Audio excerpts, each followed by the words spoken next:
What's up, guys? So we're out in the garage tonight. Got a little bit of time to work on this car. I'm trying to stay in frame. Took a little doing to get a caliper. They're not, people don't keep them in stock. It's an old car. It's hard to believe that this car is 32 years old. When me and Ray were kids, my dad always messed with Chevrolets between 49 and 52, and we're growing up, that was a 30-year-old car. Now I'm messing with a 30-year-old car, but it's hard to believe it's a 80s model. It's hard to believe they're that old now. Anyway, so I had a caliper dragging, and one of the commenters, and I appreciate it, mentioned that some of these cars had phenolic pistons in them. My dad also said the same thing. He worked at a tire store and did front end work and brake work for many years. This new one, I am proud to announce, does not have a phenolic piston in it. It's all nice and, yeah, it's shiny. Look at that. Shiny. So we're going to put this in. This one actually came with a new bolt, new banjo bolt, and slider bolts.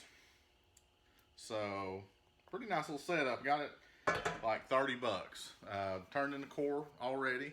I also have new brake lines to put on it. So hopefully less drag will make it a more better drag car. So let's get to it. Alright guys, time for a tech tip.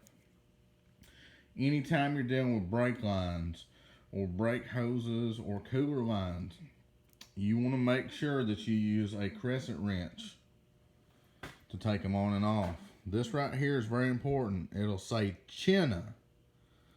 That way you know it's good. And then right here, the more slop in the jaws, the better, okay? That's absolutely what you need. Make sure whatever you're using says Chinna on it, and it'll come off every time. It'll come off and bust your knuckles. Anytime you're dealing with cooler lines or brake lines or whatever, use those wrenches. If you don't have those, maybe borrow some. It will save you a lot of headache and a lot of heartache. If you're up north or around salt or car's got a little rust, you go ahead and spray some penetrating oil on there. These things can be really tight, so do everything in your power not to round it off. Looky there. Boy, ain't that shiny. Making the rest of my car look bad. Next thing I'm going to do is gravity bleed it. And that's where you crack your bleeder screw. You can see that. I don't know if I'm blocking the light or not. So right now it's up on a jack stand. So to help gravity bleed it, I'm going to jack it up, pull the jack stand out, and I'm going to lower this car down real low. And I've already got the cap off my master cylinder. So if you'll gravity bleed one of these, it's easy. Just crack it and let it start dripping. It'll get most of the air out, and then when it comes time to actually pump the pedal and get the rest of it out, you'll be almost done. Shorty got low. I don't know if y'all can tell. Yeah, that's pretty low. Anyways, got a pretty good drip going right now. Let's see. You see that? Maybe, possibly.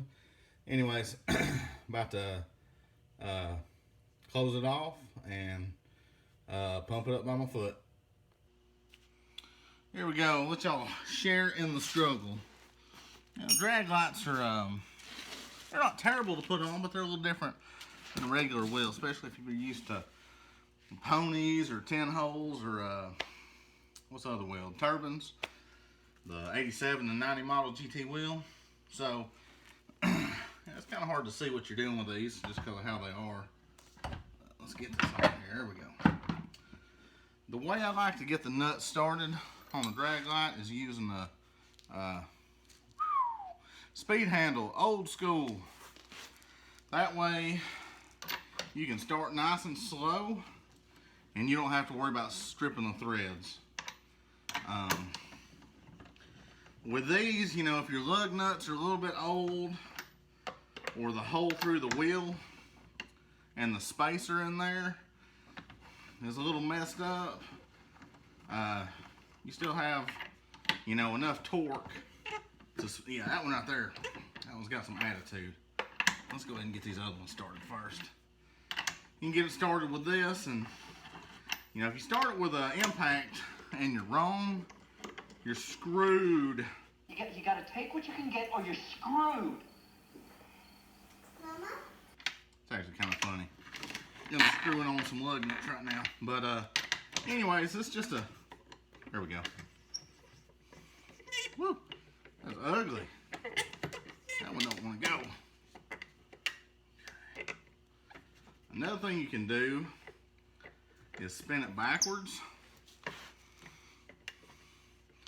Kind of feel how square you are, and then start back over. There we go. Okay, I know that may have been boring, but I remember when I was in high school, a buddy of mine bought 2 front runners for his 85 LX, and we went out on the driveway to put them on before we went to the track. And I was like, you know, how do you know which holes you put them in? You know, how do you get them things started? So I like to put them on with the lug nuts already in the wheel, and then sit them up on there. And then, like I said, start with a speed handle, and you'll have some drama-free, damage-free installation. So that's it. That's my tech tip. Hey guys, it's race day, and it's raining. Just can't catch a break, man. Drove all the way to Florida to race. It was 7 hours, truck and trailer and car, and got rained out there too. So anyways, we're gonna just call it what it is, and we're gonna load the car up anyways. Something I've been meaning to do, and that is change the crank pulley and put a short belt on it so I can bypass my power steering. I'm not gonna remove the power steering, but I'm gonna bypass it. So that's what's going on now. We'll get out here in this rain and this drizzle and get this car loaded up.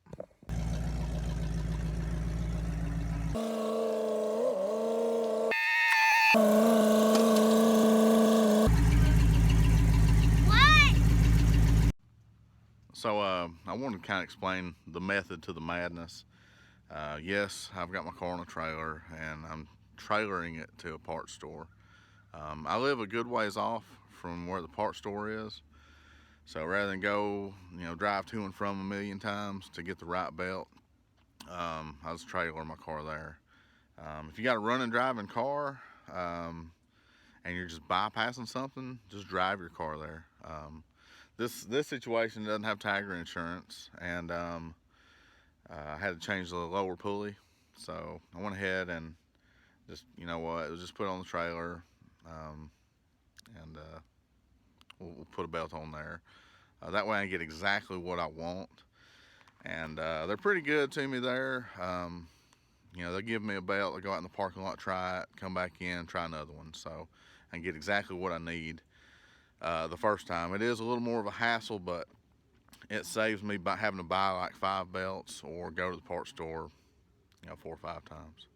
So that's my reasoning. I know it seems a little excessive, but I don't mind. I mean, my race day got rained out, so, you know, what else am I going to do? So we're going to take the 4-inch underdrive pulley off and replace it with the 3-inch race crank pulley. So anything we can get to go a little quicker.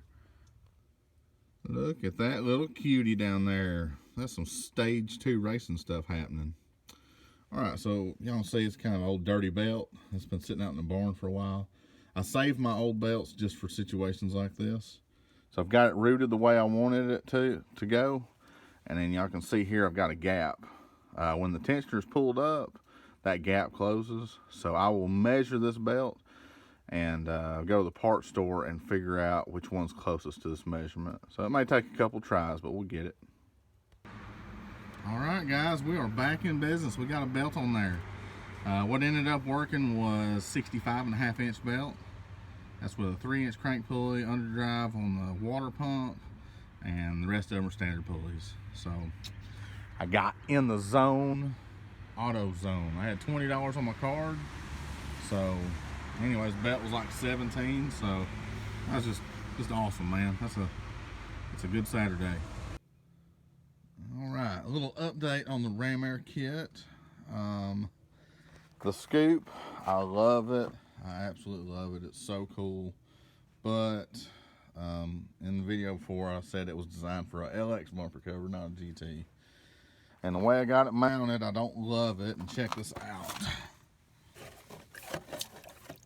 Oh yeah, water injection, homies. So that's coming out. What I am gonna do is run that ductwork in here. There you go. Yeah, I'm gonna run it to the fog light hole, and I think it'll be a little bit better.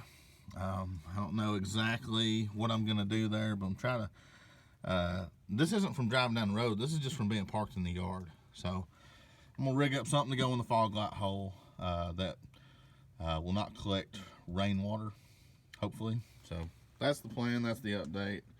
I'm sad that the scoop's got to come off. So the 88's back in the garage. I got the battery charger on it right now. The car does not like the 3-inch crank pulley. It says no. Anyway, it'll be all right. Just something I came across. See down there, the power steering. So with the belt bypass, when you turn back and forth, it wants to puke. So that's what happened is it puked through the top and just got all this place oily. So I had to kind of clean that up. So if you're going to bypass a belt, at least for this car, I had to get a little suction gun and suck the oil out of the reservoir. So it's bone dry. Well, it's not bone dry, but there's nothing in there that I can get. There's still some down in the rack, but that's no big deal. So yeah, so working on that. Let's see. I got the battery charger on. The car doesn't have really good brakes, so I've been bleeding the brakes again, and I'm by myself. Let me show y'all a trick. So to bleed the brakes by yourself, now obviously I've got the seat out of the car right now, but I had the seat in it a minute ago, and I jammed this. This is just the right length. It's just an old shelf, but I jammed it between the brake pedal and the cushion of the seat, and it held pressure for me while I bled the brakes by myself. So if you're one of those and you ain't got a friend or family close by and you got to do it yourself, you know, find something you can wedge between the seat, bam, the front cushion of the seat and the brake pedal. So hopefully that helps. It's a little, you know, necessity is the mother of invention. So there you go. That's my new brake bleeding tool. I really didn't want to take the console out. Just being lazy, you know, be totally honest with you. Just being lazy. So I started cutting away at the carpet to get it out. This stuff is nasty. Man, it's horrible. Got paint all over it too. Anyways, it is just filthy. So it's coming out. And see back here, we got evidence of Fievel Mouskowitz and his family living back there. So that's great. Anyways, it's been a devil trying to cut it out. So I'm just going to take the console out and do it right. And in the process of taking all this out, I found that little baggie. Little Ziploc bag, we got a fancy little tie on it. Kids, don't do drugs. You cannot afford race car parts when you do drugs.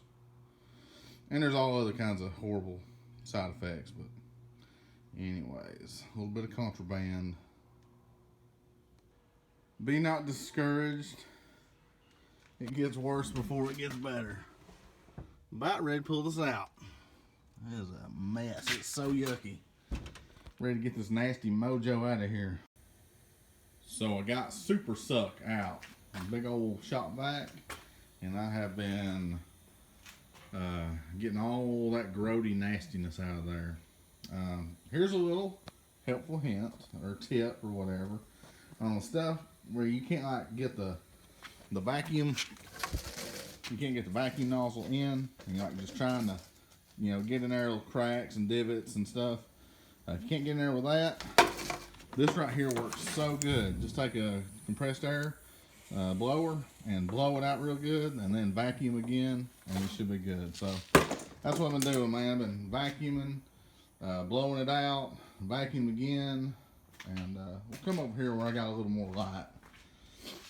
I got done vacuuming, blowing it out. I went ahead and sprayed the bare floor pan with Tough Stuff, and here we go. Man, mo better, cleaner and everything. I gotta get a heat gun.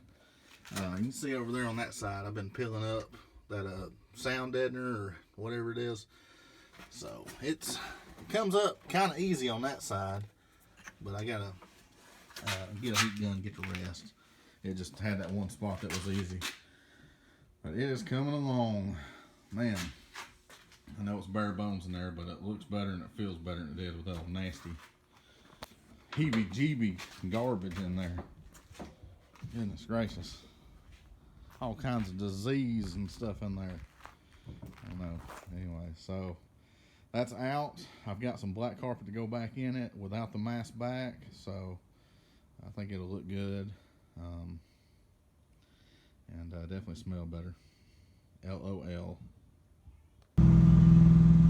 Well, guys, it's a gorgeous day. I just got to make a pull, and we got a new best.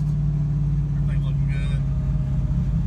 Car went 880, so we'll talk about it here when we get to the house. I'm making around this turn real quick. Oh, I kind of missed my power steering.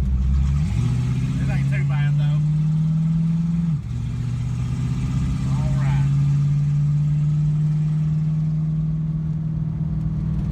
So, car just went 880. I'm really pleased with that. Since the 893 pass, I have changed the caliper and brake line on that side. It was dragging. I put a short belt and a 3-inch crank pulley on it and bypassed the power steering and pulled all the carpet out. So I'm going to do a screenshot of the 880, and well, I think we'll also do a screenshot of the 893 so we can get a DA and see how the weather compared. But I'm very pleased with it, and it looks like I may be able to go racing next Saturday. They got no prep event, so fingers crossed the weather hold out. Man, we've had so much rain. It's crazy. I've never seen this much rain, and we've had a bunch of flash flooding, and I've never seen the water as high as it's been this year, as far as where it floods fields and comes out of its banks. So hopefully we can put some of that rain behind us and get a little racing down. But old car's doing good. 880 is awesome because that means on the spray, it should be 780 or quicker. It's a 125 shot, so I think we're getting there, guys. I think we are approaching that 7-second barrier. So hang in there with us. All right, we have a valid 880. You can see at the top where we have the temperature and the DA. And at the bottom of this page, you can see the 205 on the 60 foot in comparison to the 893.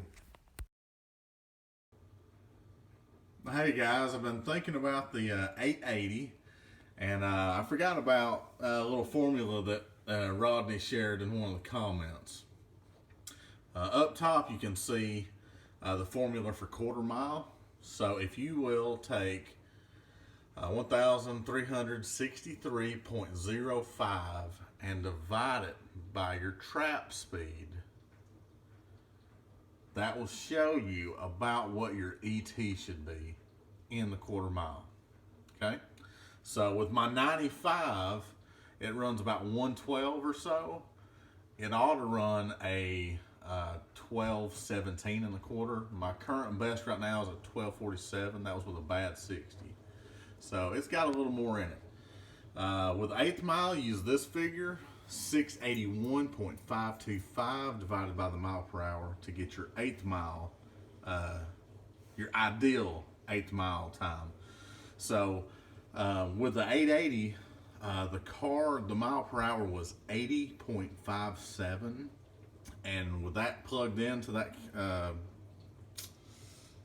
formula, it says that my car should run an 845 in the 8th. All right, guys, so with those calculations, I'm hoping that with the torque converter, the car can go 845. If it was a 5-speed, I really think it would. So we'll see what happens. Like I said, we're gonna try to get our goal of dipping in the 7s with the stock converter. And once we get that, we will switch out and put the 10-inch converter in there, and maybe we can get an 845 with the exact same setup. Thanks for watching, and we'll catch y'all later.